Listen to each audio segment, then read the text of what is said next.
Mike Novak here, team leader and top agent at the Novak Real Estate team over at Keller Williams. Today I want to talk to you about 4 different inspection options as you think about buying a home. I'm going to go into the pros and the cons of each option. The reason we're bringing this up right now is with how low the inventory level market, or how low the inventory is in the market, we are seeing so many waive inspections going on that I want you to know that there are some other options if you decide to look at them. So, first of all, the number one option you have is to do a home inspection. In a normal market, this is how everybody buys a house. The purchase is subject to a satisfactory inspection coming back. If there's any issues that come up, then the buyer has an opportunity to work through those issues with the seller and to request various repairs that get done. The pros to this option are that it's the least risky option. So you're not going to have some big surprise because the inspector went through it. They looked at a few hundred different items in the home. Anything that was an issue, you're going to know about before you buy the home or before you close on the home. The cons to this, like why is this not the best idea right now, or why does it struggle? Well, it's hard to get your offer accepted with a normal inspection contingency in that offer. So if you leave that contingency in there and other people are waiving inspections that you're competing against, it could result in your offer possibly not being accepted. So that's just something to be aware of. Option number 2, do a pre-inspection. And so a pre-inspection means that you are completing an inspection of the home before you actually write your offer on the home. So your offer has not been accepted yet. In fact, you haven't even submitted it yet, and you're doing an inspection. So what are the positives? Like, why would you do this? Well, it allows you to waive your home inspection contingency, which is going to make your offer stand out because you're going to know what you're getting before you offer. If you don't like what you see in the inspection report, you simply don't offer on the house. If you do like what you see, you just waive the inspection contingency. So it's not as risky as just waiving an inspection because you know what you're going to get. Why would this not make the most sense? And why do we not often recommend it? Well, it's simple. It can take offering 5, 6, 7, even 8 times in this market before you get an offer accepted.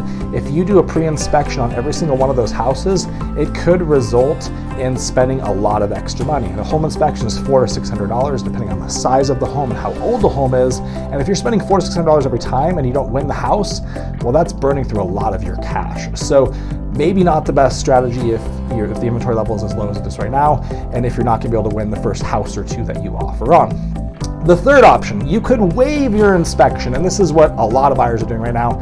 I would say 80% of homes have waived offers going in on them, waived inspections on them. It's just a very common strategy right now just because it's so much easier to get your offer accepted. This is a risky strategy, full transparency. You could possibly be inheriting a huge liability. Oftentimes the things that come up in inspections are things you can't see when you walk through the home, things that are in the attic, that are in the crawl space. And the big things that concern me are mechanical and structural issues, which are hard to really know when you walk through the home. So it is a risky strategy for sure. And we like to be very, very clear with that. If you're thinking about waiving the inspection, there's some risks that go with that. It is a lot easier to get your offer accepted. That's the big benefit of it. There is kind of a version A and a version B of this strategy. Version A is just to waive your inspection.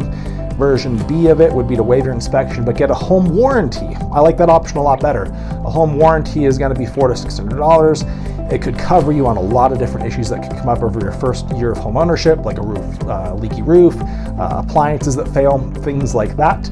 So that would be one way to kind of hedge that risk and repurpose your inspection money into a home warranty. That's a strategy I actually like quite a bit, and it definitely lowers the risk dramatically. So the fourth option, and this option is not available on every house, but sometimes it is, it's kind of becoming more common. You could use the Seller-Procured home inspection. What that means is that the seller had the home inspected before they put it on the market, and they're sharing that information with a potential buyer.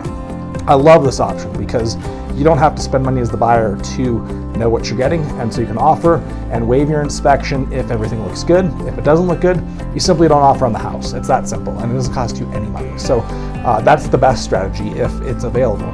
Unfortunately, you don't control that. It's up to the seller if they've done one or not. But in a lot of cases now, we're seeing a lot more sellers doing that just so they can have a waived inspection on any offer that they accept. So one thing I do want to mention on this, a lot of people have this fear that an inspector is going to lie or mislead or hold back information on an inspection report if the seller is the one that paid for that inspection. Get that out of your head. That's not going to happen.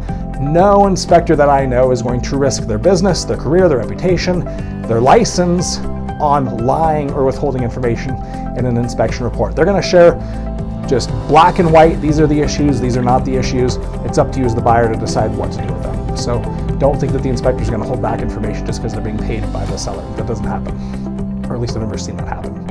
And inspectors just don't operate like that. So stop thinking about that. The big takeaway for you is there is no right strategy. There's risk tolerances. Some people are very comfortable with taking more risk. Other people are not. These are your 4 different options. There's a few other options you can use as well, but these are the 4 different ones that we go over with our clients. If you've got questions about these options and which could possibly be the best strategy for you, or just real estate questions in general, I'm going to put my email up on the screen. It's mike@novacteam.com. I respond to all my emails personally, and also going to put my phone number up. If it's easier to text, I also respond to those myself.